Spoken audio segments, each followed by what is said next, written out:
so I can add a little more strength. And with deer hair, you certainly want to tie with a very stout thread, because you're going to be applying a lot of pressure here in order to flare that deer hair. So all I'm going to do is wrap right over top of my previous thread wraps with this of the 6/0. Got my tag end.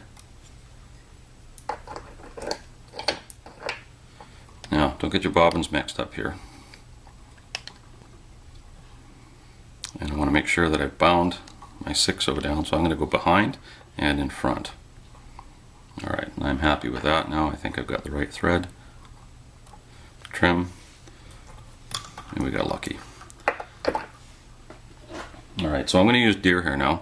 This is mule deer, and it's a winter deer hair, and the reason I can tell it's a winter deer hair, I don't know if you can see it in here, but right where my finger was there, you can see a real downy type of fuzz, and that's the under or guard hair or under fur of the deer's hair, and that gives great insulating qualities for the deer over the winter time.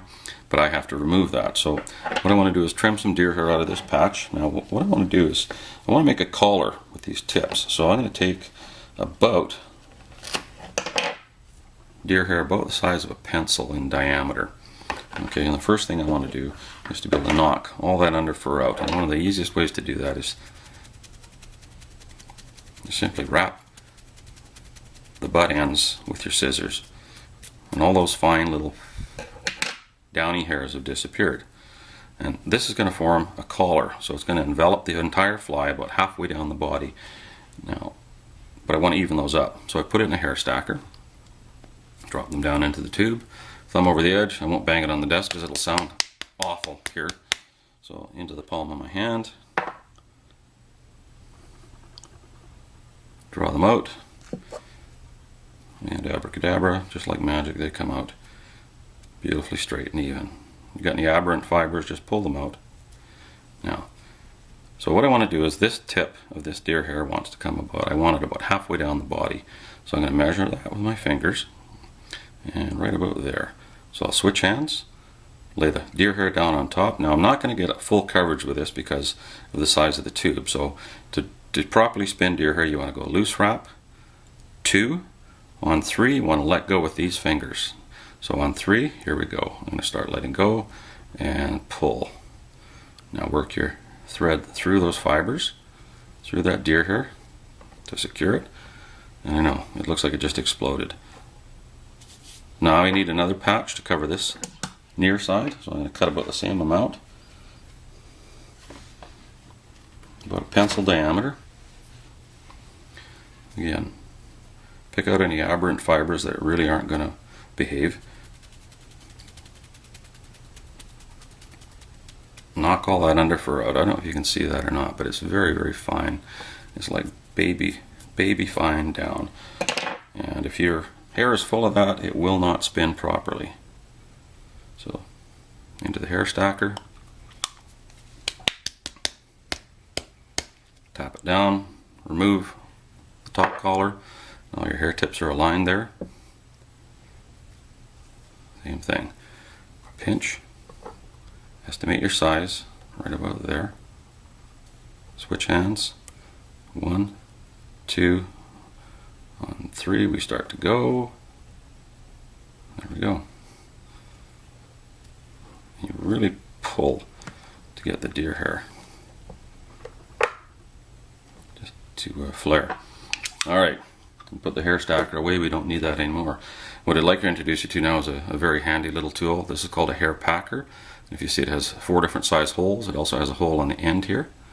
You can make a very inexpensive one simply by buying a Bic pen, stripping out the ballpoint and the internal workings, the refill of it, and it makes a very nice packer. So what I'm going to do now is I'm just going to simply run my fingers down here, and I'm finger packing a little bit here, using my fingers to push it back.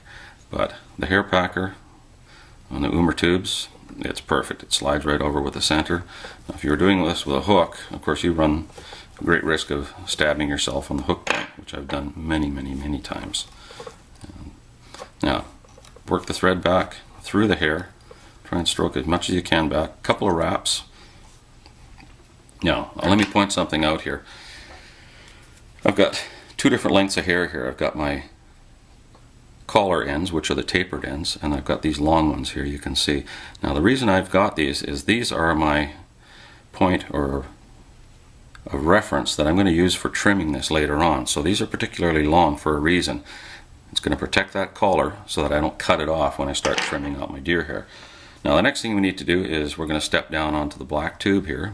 We've pretty much used up the orange. We're going to step down onto the black, and I'll probably take 2, possibly 3 more bundles of hair to get that head just the way I want it. So again, got deer hair about the size of a pencil. Get rid of all that guard hair. Now,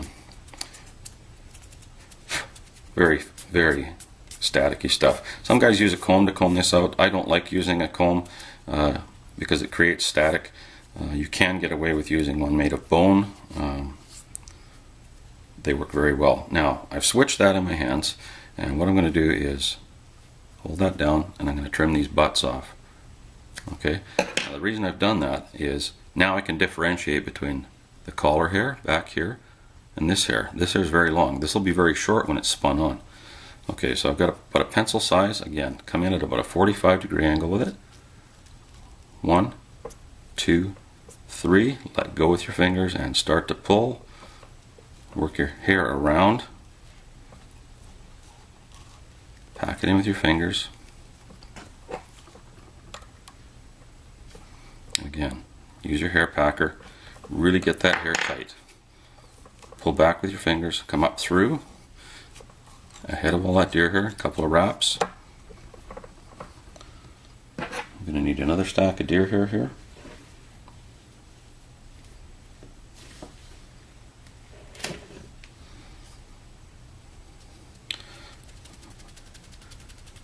Same drill.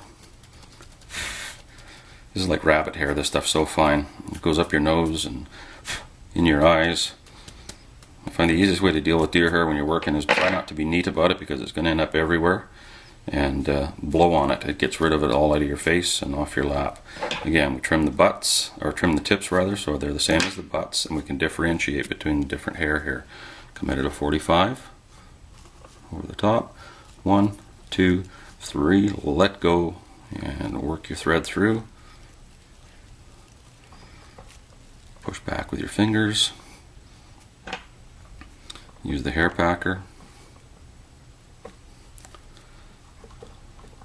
And I think we're good to go there.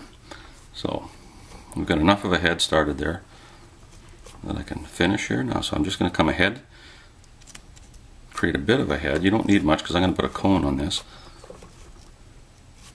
Don't worry about loose hairs getting in the way. They'll all come off. Now I'm going to use a whip finisher. In this case,